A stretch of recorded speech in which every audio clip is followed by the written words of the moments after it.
When it come to queen sleeves, all the fees is up. Disclaimer, because I know the barbs like to tussle. I am a fan of Nicki Minaj. Okay, I am a fan of Nicki Minaj. I am not a barb. I enjoy Nicki Minaj's music. I grew up listening to Nicki Minaj. Some of y'all millennials, y'all grew up with like Lil Kim and Queen Latifah and Foxy. Us Gen Z, we grew up with Nicki Minaj. Like literally, she was the only female rapper out. Super bass, elementary school, we used to time ourselves who could do the first verse the fastest. Like this is not a joke. I am a Nicki Minaj fan. I am not a barb though. I would not take a bullet for Nicki Minaj.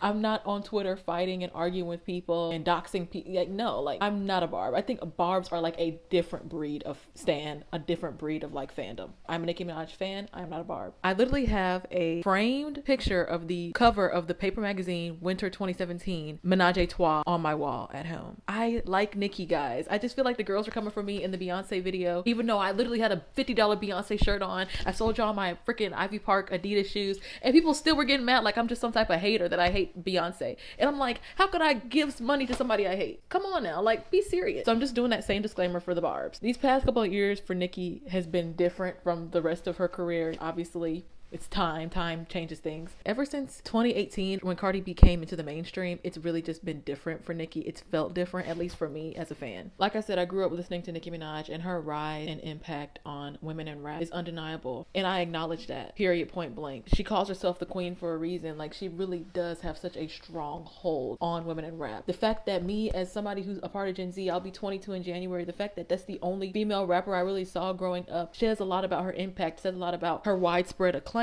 especially within the concept of her intersecting rap with other genres like pop. A lot of girls were not hopping on pop songs and making pop songs like Starships and stuff before Nicki. We just have to acknowledge that. I'm acknowledging all of that because I got some things to say. The girls are gonna be mad. So I say all this to say this is no hate towards Nicki Minaj as a person, Nicki Minaj the brand, or the music. I don't believe anybody is above critique, and this is just me as somebody who enjoys Nicki Minaj's music expressing some thoughts, some concerns, some criticism, and opening up the floor to a discussion. They coming for me. Cause the top is lonely. Ever since the hate train, which understandably the hate train was vicious towards Nicki, of course you come out of something like that being off, the public having a different view of you, you having a different view of yourself. You know, it was the mess with Cardi B and Harper's Bazaar back and forth and Queen Radio, and then in 2019 she collabs with Megan Thee Stallion, then they end up falling out. She is married to a convicted somebody who is a registered sex offender. As much as y'all like to on a situation, and even Nicki has come out and said, oh, he was 15. Under the eyes of the law, this man still did what he did, and that comes with consequences. Her association with this man has greatly scarred her career, and that is something we cannot ignore. She's gone on several hiatuses, which that's when I like Nicki the most, when she's like cooking and we don't know, and she's like off Instagram and she's not posting and beefing with people. I love when Nicki's just on a nice quiet hiatus, beefing with rap girls on Twitter like Lotto, thinking that every single rap girl who comes into the game has to bow down to her, and if they don't, she takes it as a diss. We see all of this. The Grammys have never given her an award. Yeah, I literally went on Instagram today, and on her story she posted that her and Ice Spice got nominated for some stuff, and I'm like, Nicki, stop kissing these people's. We're behind you saying F the Grammys, and you see how they've constantly disrespected you with the Roman holiday performance, lack of acknowledgement, and you're still, I do not get that. I do not get that. I say all of this to say, like, the last couple of years have been very messy for Nicki. It's been some good to come out of this mess, but it's been messy since 2018 when Queen and everything was going on. Even with the release of Queen, you could say, never mind. Fast forward a couple years, you know, we got the re-release of Beam Me Up Scotty. Her finally landing her first solo #1 with Super Freaky Girl last year and all of its remixes. And the success of Barbie World this past summer. With all that to say, this Pink Friday 2 rollout has been underwhelming for me personally. This is my opinion. And before you start typing, I just want to reiterate, as a fan, a casual fan of Nicki Minaj, it has been underwhelming. For the barbs, it could be argued that it has been amazing, fun, interactive. All the polls on Twitter asking about intro, the Target exclusive stuff and perfumes, and dropping something new every Friday leading up to December 8th. That's fun for the barbs. It's fun for the girls on Instagram and Twitter who are diehard Nicki fans. What is Nicki doing for the general population to get excited about a album for after 5 years? Am I making sense? What is Nicki doing to make general fans of hip hop and rap excited to tune in to a new project of hers after 5 years. Let's get into it. I love the Pink Friday cover with the long, super long leg. And if you're gonna like do a sequel to an album, you know, because she could have titled this album anything else, but this is supposed to be a continuation of Pink Friday. Why not try to do something in that same vein? She doesn't have to be on the floor with the long legs again, but something in that family, pink wig and the tutu, and maybe this time have like long arms, or this time like have a long neck. Just looking at it, it looks like it's supposed to be her on a train in New York City in the sky. So maybe this is her trying to tell us she's going back to her roots. She's going back home for this album. Nostalgia. For some reason, I look at this and I get like Harajuku. Like I get Japanese from this. Japanese, like cherry blossom in the sky, subway. I'm really trying not to sound so critical. So I'm really looking at this cover and I'm like, it's giving Japanese, it's giving Harajuku. Nicki Lewinsky, Nicki the Ninja, Nicki the Boss, Nicki the Harajuku Barbie. Like maybe she's like, you know, again, paying homage in a way to her alter egos of the past, her alter egos of Pink Friday. This is me trying to connect the dots somehow. This is me grasping for straws. But this does not give Japanese a little bit. I like homage. I like Nicki being referential. I don't even know why you girls bother at this point. I do like this cover. I do like this cover right here that I'm pointing at. This is stronger than the subway. I'm not feeling it. Okay, I think this is the official cover right here on the screen. And she's released like different versions of it. This is the strongest cover right here. This is telling me something. This is emotional. This is evoking emotion from me. And let's get into this constant pushback of the release, honey. I think she first said that it was going to come out in September. I could be wrong about that. Then she said it was going to come out November 17th. Now it's coming out December 8th, which is her 41st birthday. Because Nicki was quiet this past birthday. She didn't say nothing. She didn't post nothing, which I was like, girl, this is supposed to be your 40th birthday. Like, let's celebrate like you in a whole new decade.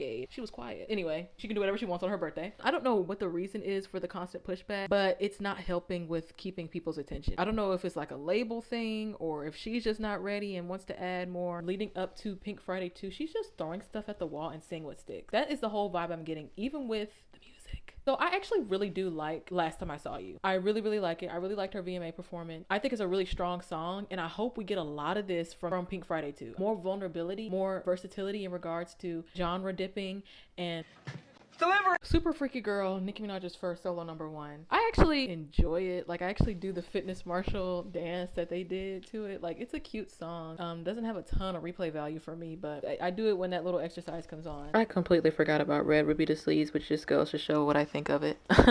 But it's cute. Love the Lumity sample. I like the song. I really do like this Chun-Li look and this dress. I love this look so much. The alleged Megan Thee Stallion diss having everybody under the age of 22 looking up who Christopher Reeves is. Like, the song is fine. It's a fine song. I just don't go back to this song often. For the Barb song, fine. I don't know. Like, I guess it really was just for the Barbs, like something to hold us over until December 8th. If anything, I like the production. Drake, Chief Keef, Nicki's verse, this American Vogue cover. I really do like the picture with her and her son. But what was that? It seems like no cohesion in this whole era. I just felt like the shoot was a little disrespectful. I know the shoot is a promotion for Nicki's upcoming album, Sweatpants, and how that is essentially the essence of the new album fashion-wise. Then I get these looks like this Marc Jacobs pinstripe suit, and it just doesn't really read that. Nicki in this pink full vêtement gown would read very much so Nicki Minaj pink. I think the Ferragamo look was nice, but it wasn't amazing. As a fan, I just wanted it to be a whole lot more fashion.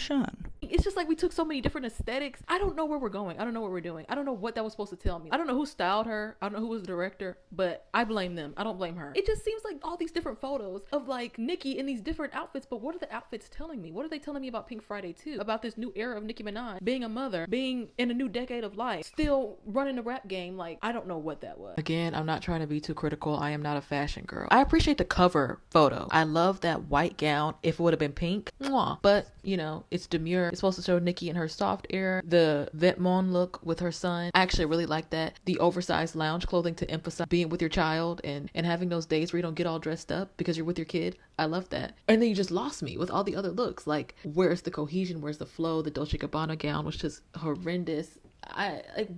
Granted, she looked gorgeous. She looked beautiful. The outfits were cool, but it was no story. This is American Vogue. Well, this is American Vogue, and American Vogue is known for just like not really pushing the boundaries at all. Like, Italian Vogue, Arabian Vogue, Vogue Japan, running circles around American Vogue. I was just really like underwhelmed. It doesn't feel like a Nicki album is about to come out. Sorry, Nicki, like the biggest female rapper is about to drop an album. It doesn't feel like that to me. I pray for the barbs.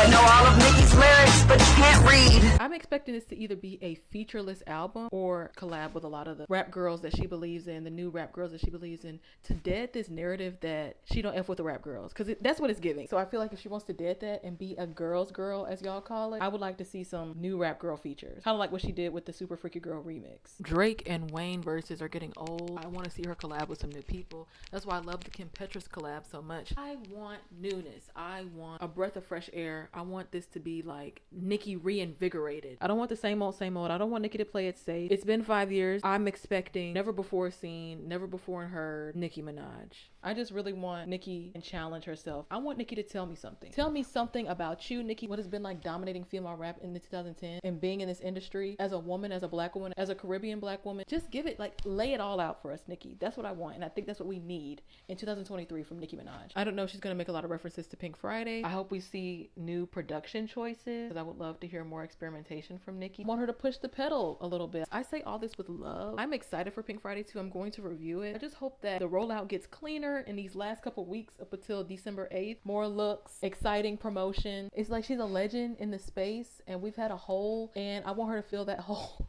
I want her to fill that hole, and I want it to be done just like Nicki Minaj or Nicki Minaj. This is me. This is who I am. Take it or leave it. This is me as a mother, 40, 41-year-old woman, still running circles around these other girls. Bring all of it. The vulnerability, the edge, the experimentation, and the nostalgia. I want all of that. And I think she'll deliver. But I'm just saying, this rollout, my thoughts were kind of all over the place. Really scared they're going to get misconstrued, but I did as much disclaimer as I could. Can't kiss the barbs anymore.